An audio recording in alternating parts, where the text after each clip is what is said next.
On the evening of November 26, 2008, millions of people moved through the streets of Mumbai, completely absorbed in the ordinary rhythm of their lives. No one had any reason to suspect the catastrophe that was already in motion. The first sign of trouble arrived by sea.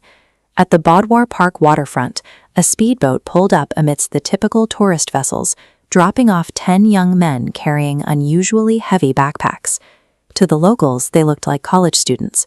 To blend in completely, they wore sacred Hindu threads, or kalavas, on their wrists. They immediately split into pairs and hailed taxis. A heavily armed foreign hit squad had just walked directly into India's financial capital without triggering a single alarm. And the reason they managed to slip through involves a massive, systemic failure in national security.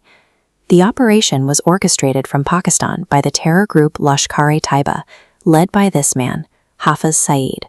His goal was to force a geopolitical crisis by executing a high-profile, highly visible massacre.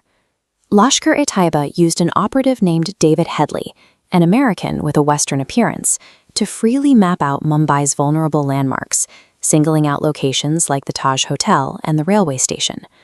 Armed with Headley's exact coordinates, the 10 selected attackers underwent a brutal 3-phase training program in Pakistan.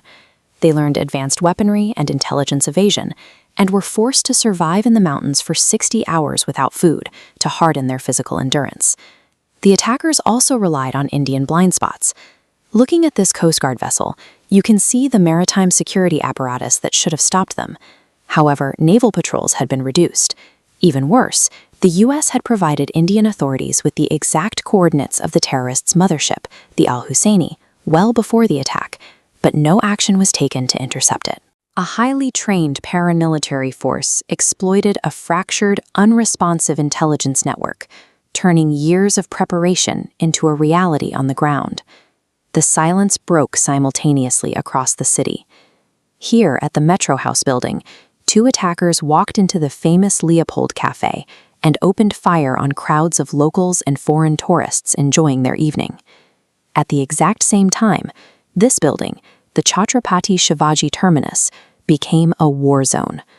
2 gunmen, Ismail Khan and Ajmal Kasab, walked into the crowded train station armed with AK-47s and hand grenades. The railway police tried to fight back, but they were carrying standard duty revolvers against military-grade hardware. Mumbai's anti-terrorism squad, led by Hemant Karkare, mobilized quickly to intercept them. But the terrorists held the absolute tactical advantage. In a dark alleyway near Kama Hospital, Karkare's vehicle was shredded by heavy gunfire, wiping out the top tier of the responding force.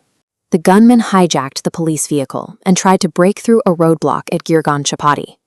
When their car was disabled, Assistant Sub-Inspector Tukaram Omble rushed forward. Unarmed and unprotected, he grabbed the barrel of Kasab's rifle.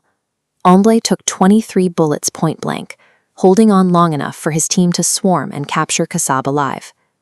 This is Ajmal Kasab, bandaged, handcuffed, and in custody. Securing him alive gave Indian investigators a massive intelligence goldmine. Omble's sacrifice guaranteed that the truth would come out. With Kasab in custody, he confessed everything on record, providing undeniable proof of Pakistani coordination and preventing the attackers from framing this as local gang violence. Meanwhile, the hostage crises deepened. Looking at the heavy smoke billowing from the Taj Hotel, local police could only secure the perimeter. They desperately needed India's elite counterterrorism unit, the NSG. But the Commandos were stuck in New Delhi, delayed for hours because no military transport aircraft was immediately available to fly them to Mumbai. Once the Marcos Marine Commandos and the NSG finally arrived, they launched Operation Black Tornado. They were facing an incredibly dangerous form of close-quarters battle, fighting through dark, multi-story hotels that were entirely engulfed in flames, unsure of where the hostages or the explosives were hidden. To make matters worse, commandos were fighting live television. News channels broadcasted the military's exact movements. Handlers in Pakistan watched the broadcasts, picked up their phones, and called the gunmen inside the hotel to tell them exactly where the commandos were entering.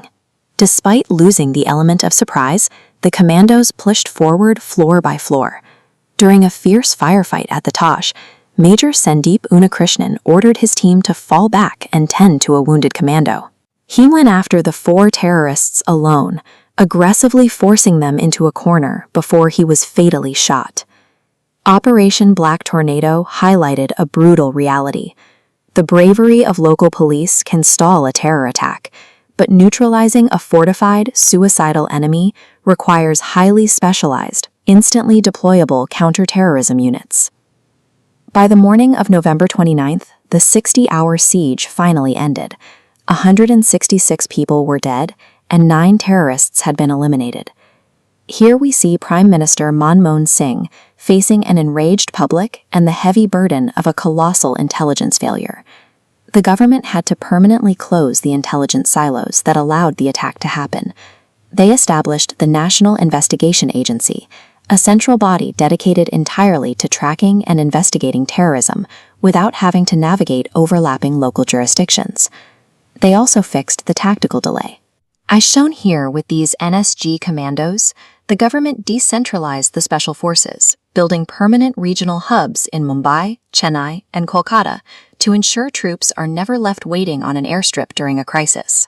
4 years later, in 2012, Ashmal Kasab was executed in a Pune jail. For India, his hanging marked the legal and psychological closure to the darkest 3 days in Mumbai's history. 26/11 was a devastating stress test for India.